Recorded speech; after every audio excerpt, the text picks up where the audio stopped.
we have to remember we're our own worst critics. So whatever voices are happening in your head, again, they don't represent the truth. And not that we should care what other people think, but just in terms of a reality check, it's not what other people are thinking.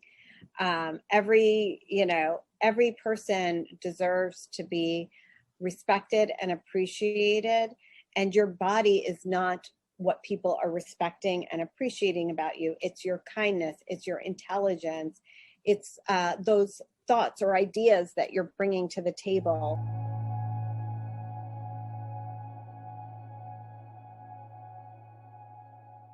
Hey, welcome back to Normalize the Conversation. Today I'm here with Samantha Cassetty, registered dietitian and wellness expert. Samantha is the co-author of Sugar Shock and a columnist for The Today Show and NBC News Better. Samantha, thank you so much for joining me today. How are you really? Thank you for having me. I'm actually doing really well. Thank you. Of course. So one thing that I really admire about you is, as a dietitian, you help your clients overcome a restrictive diet culture that has been engraved into our minds at such a young age, and by using a mindset shift approach. So can you tell me more about this approach and why it's so important towards your work? Yeah, so I don't even think about it as diet culture. I just think about it as culture in general. We don't see diverse body sizes. We don't see people age in the way that is, natural. And so it really sort of like is the filter through which we have sort of grown up to see. We really don't see ourselves in our most natural way represented or reflected back to us. And so this can create a lot of body dissatisfaction, dissatisfaction with the way we age or the way we look, or changes our bodies naturally go through over time. And so I think sometimes there's some inner work to be done on having more appreciation and respect for our bodies, and remembering and recognizing that these things are natural and normal and do occur. And so sometimes it's the mindset shifts are around sort of body neutrality. Affirmations, I think, are really, really helpful. Things that are approachable. Like I think sometimes getting all the way to body positivity and loving every inch of your body is overwhelming for people at the start. So coming to a more neutral zone and thinking about ways to approach it that feel authentic to you are helpful.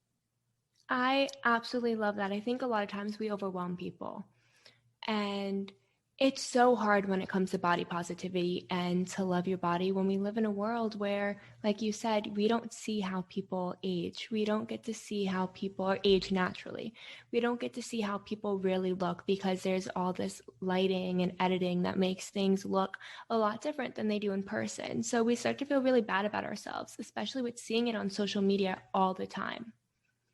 And I think also during the pandemic, the move to video meetings, you were staring back at yourself all day long in a way that you weren't before. So you don't really get a break from it. And it reminds me of a conversation I had with a dermatologist once, who said she does not keep mirrors in her office. And she told me that because she has access to so many tools to tinker, she felt like it would be damaging to her own well-being to be in front of a mirror all day long or be passing mirrors, because it would maybe inspire the urge to play with her looks more than maybe was necessary.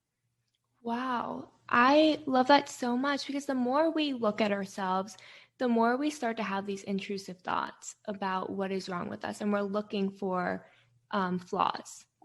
It's something that just happens within our minds, that we're constantly looking for that negative little voice in our heads that's telling us what's wrong with us all of the time. So, what are some examples of specific mindset changes that you think are really important? Well, for one thing, I think it's really important to remember that thoughts are just thoughts. They don't represent the truth. And so we have the power to shift our thoughts and be grounded in a more accurate reality. And so sometimes just challenging that thought and just saying, is that true? Is helpful. I think I recommend to clients to practice sometimes affirmations like when you're brushing your teeth. So you might be in front of a mirror, or you might be maybe putting on makeup or something, getting ready for your day in some way. And because I think sometimes actually looking in the mirror and reflecting back at yourself while you're saying the affirmations can help you remember that that thing that you're saying is true. So for example, I like taking care of myself. Most people would agree that's true. And it's a really approachable way to start to shift your mindset. Or my body takes me on my adventures. Most people would look back in the mirror and be like, yes, it does. Or my body is a vessel for qualities like kindness and thoughtfulness and my intelligence.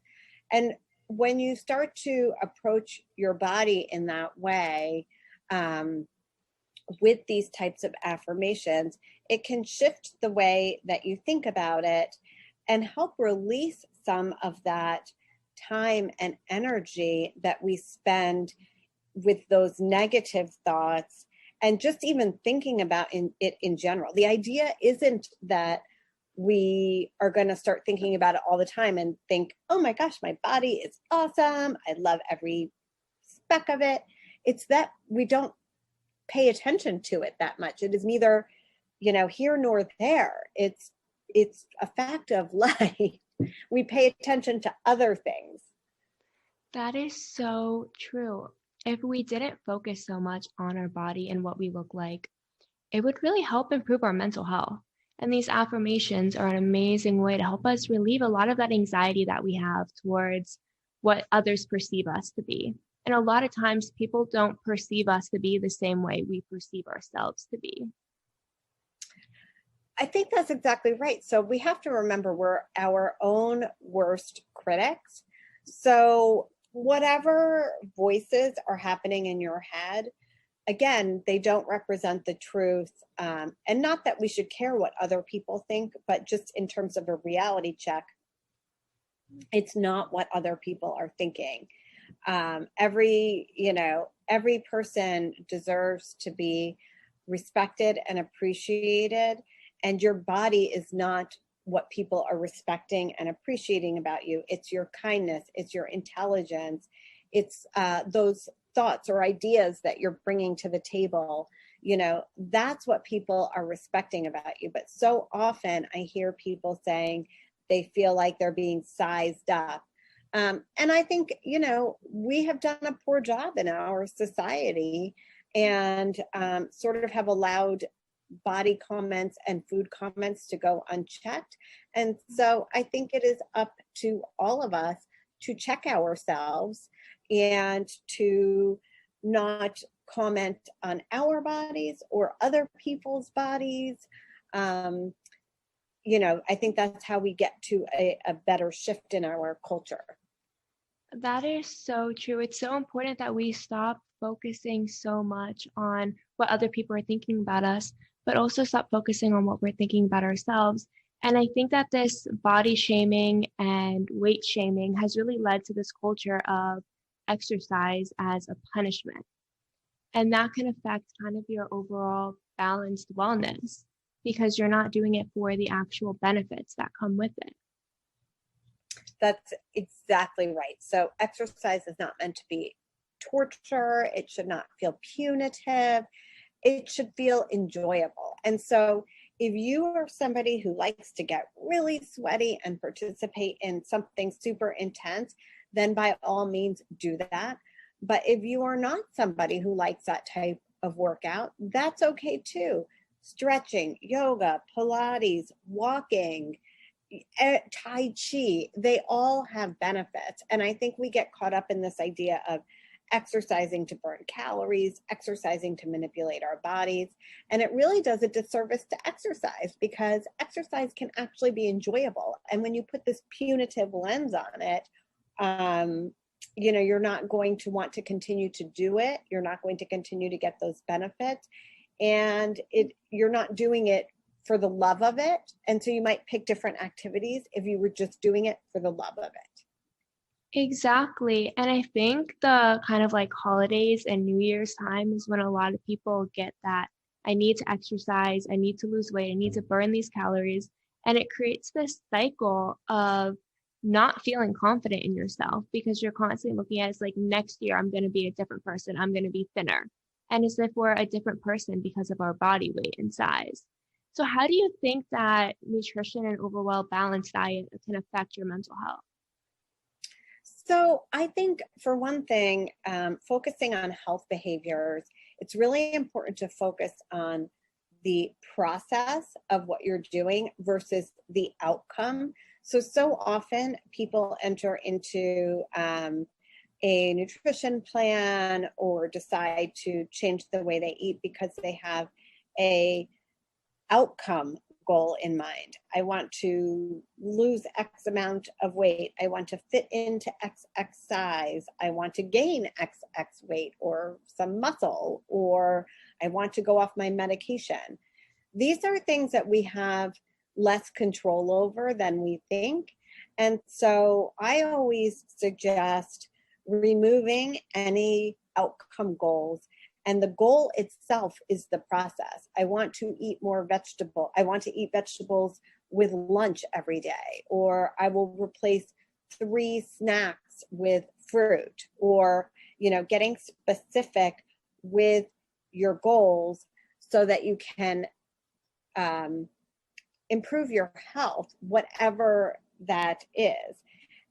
Nutrition and mental health are so deeply connected, because the foods that we eat really do have an influence. And we've seen this in studies that when you're eating more fruits and vegetables, people have a lot more positive feelings, things like curiosity, creativity, happiness. When you're eating fewer of these foods, you have less of those feelings, and your moods can fluctuate based on different days. Water is another example of something that can really have an influence on your mood. Added sugars, eating too much of them can have an influence on your mood. It's very connected with mood disorders like anxiety and depression.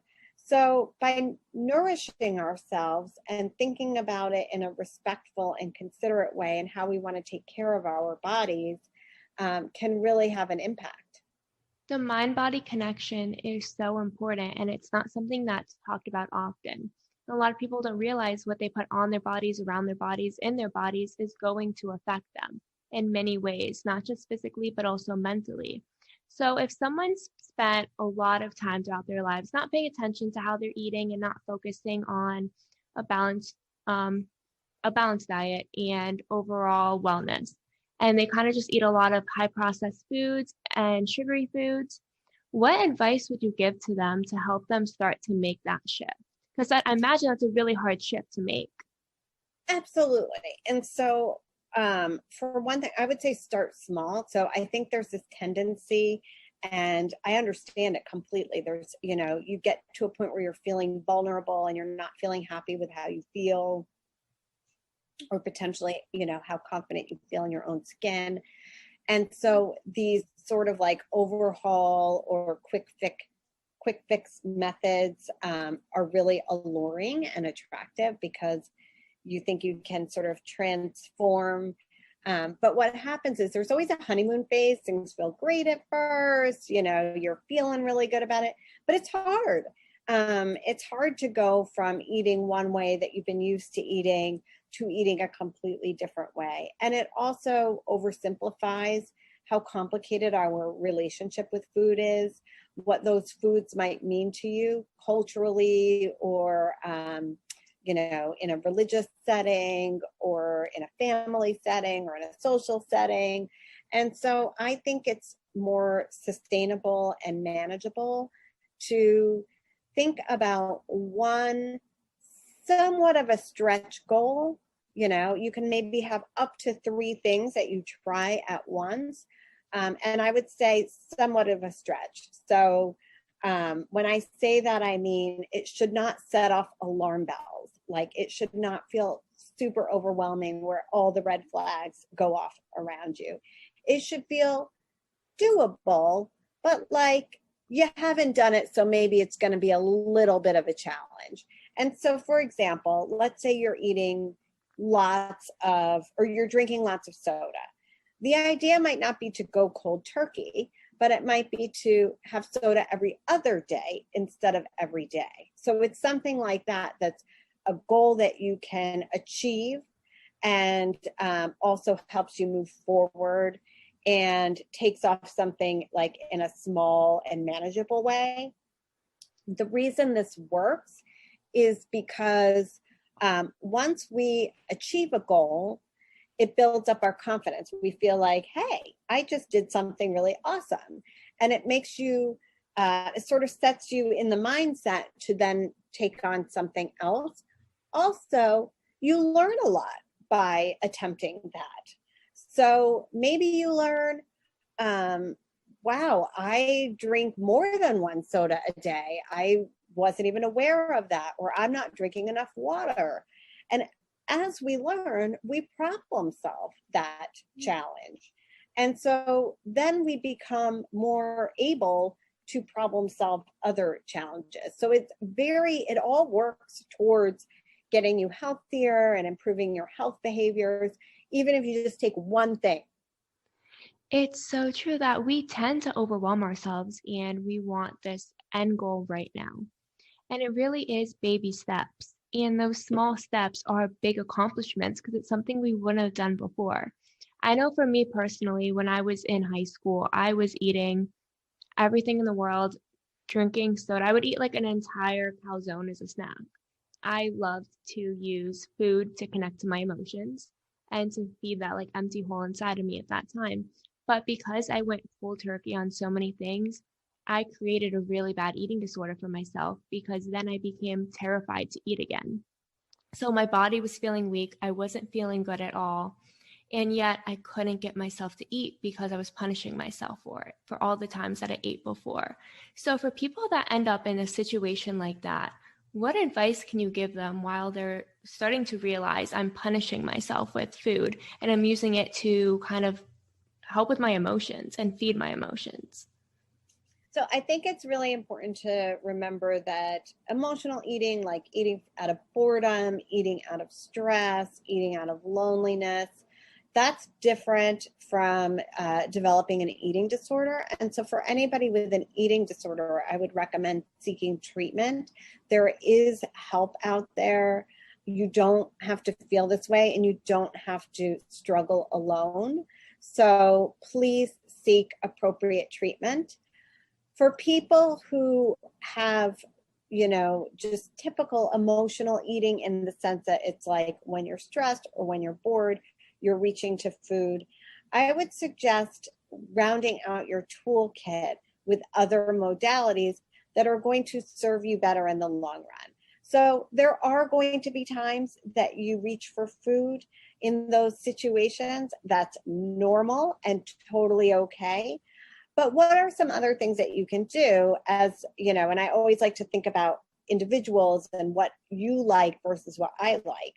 So some examples could be like playing with a puzzle, cuddling with your pet, taking a walk, going for a nature break, just kind of stepping outside and sort of absorbing nature. There are lots and lots of tools that you can fill your toolkit with. The idea is to think about at least 3 things that you feel will work for you in that situation. And then to find yourself in that situation and say, is this not going to help me? Or what would be most helpful to me? And then you might pull from the toolkit of things that help. And remember, you guys, If it's loneliness, it might be one set of tools. If it's stress, it might be another set of tools. So don't think that every tool applies to every situation. That is so true. A lot of times we kind of group all the tools together and we're like, well, if it worked for stress, then this is going to work for loneliness. If it worked for sadness, it's going to work for happiness. And it's different for everyone and it's different for every emotion. And it's okay to take some time to kind of figure out what works for you. But when people start to make these changes, it can be really hard to advocate for yourself with boundaries, especially when you're with your family members in the holidays and people are watching you and they're making comments. So, what are some tips that you have to advocate for yourself? Yeah, I really think it's important to, first of all, it's important to remember that family members and loved ones mean well. So when they are, um, unleashing their comments on you, take a moment and remember that they love you and care about you and mean well. On the other hand, their comments are not helpful and they might even be hurtful. But they don't know this. And so they don't know it unless we tell them. And so you're really doing yourself a favor and your loved one a favor by setting some appropriate boundaries. You could say something like, I know you're really trying to be helpful, but that comment makes me feel judged and I don't like it. So can we talk about something else? Or I know you love me and you mean well, but I don't appreciate it when you talk about my food choices. So can we move on? Or rather than talking about my food choices, we can discuss other things that might be helpful instead. Is that something you're interested in? Those are amazing questions and advice to give because I think a lot of times we feel ashamed if we respond or if people start to notice and make comments and we don't know how to advocate for ourselves because it's hard to stand up and say, you know what, this is really important to me that I make these lifestyle changes or I started to change my mindset or change the way I'm eating to make myself feel better. It's hard to say it because people are like, oh, well, you're perfect the way you are. That's a very common family response, or don't worry so much about it. And it can be really frustrating when we don't know how to respond. So I think that's amazing advice that's going to help a lot of people. Samantha, thank you so much for joining me today. To learn more about Samantha and receive balanced and mindful eating tips, please connect with her on Instagram at nutritionistsam. Samantha, thank you again so much. Thank you. Thank you for having me. I really appreciate being here. I love what you're doing.